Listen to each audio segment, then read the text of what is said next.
নমস্কার প্রিয়জনেরা, আহারে ও বিহারে চ্যানেলে আপনাদের সকলকেই স্বাগত। আজকে ডিনারে আমাকে পরিবেশন করছে ভাত, সঙ্গে চিংড়ির দো পেঁয়াজা। আসুন জেনে নিই কী কী উপকরণ দিয়ে এই রেসিপিটা তৈরি করা হলো। প্রিয়জনেরা, প্রথমে চিংড়ি মাছটাকে ভালো করে ছাড়িয়ে ধুয়ে রেখে দিয়েছি। গ্যাসে একটা কড়াই বসিয়েছি, কড়াইয়ের মধ্যে সর্ষের তেল দিয়েছি। তেলটা একটু গরম হলে পরে চৌকো চৌকো করে পেঁয়াজ কেটেছিলাম, পেঁয়াজটা ওর মধ্যে দিয়ে নাড়াচাড়া করেই তুলে ফেলেছি। তোলার পরে ওর মধ্যে আলু দিয়েছি, আলুগুলো ভেজে তুলে রেখেছি। চিংড়ি মাছটাকে ভেজে সেটাকেও তুলে রেখেছি।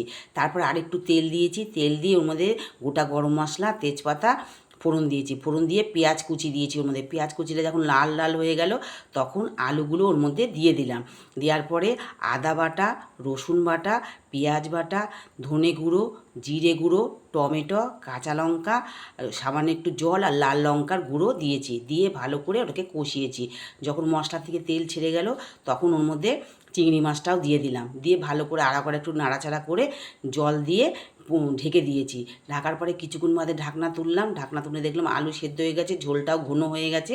তখন ওর মধ্যে উপর দিয়ে গরম মশলা আর যে পেঁয়াজটা ভেজে রেখেছিলাম চৌকো করে, ওই পেঁয়াজগুলো উপর দিয়ে ছড়িয়ে নাড়াচাড়া করে নামিয়ে পরিবেশন করেছি আজকে দো পেঁয়াজা। খেয়ে বলুক কেমন হয়েছে। তাহলে প্রিয়জনেরা সকলেই আপনারা শুনলেন, জানলেন। এখন আমি খেয়ে আপনাদেরকে জানাচ্ছি কেমন হয়েছে খেতে। দাও।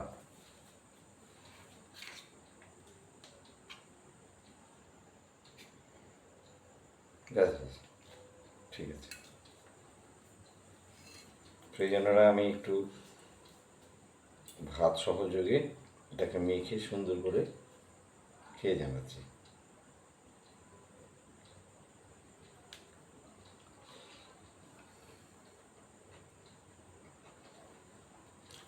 হুম,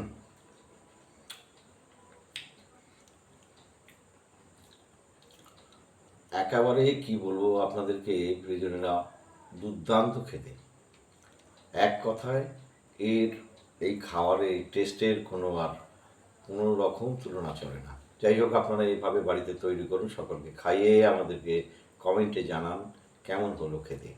আজ তাহলে এই পর্যন্তই, দেখা হচ্ছে খুব শীঘ্রই নতুন কোনো রেসিপি নিয়ে। আপনারা সকলেই সুস্থ থাকবেন, ভালো থাকবেন, আমার রেসিপিগুলো দেখতে থাকবেন, আমার চ্যানেলকে সাবস্ক্রাইব করবেন। টাটা।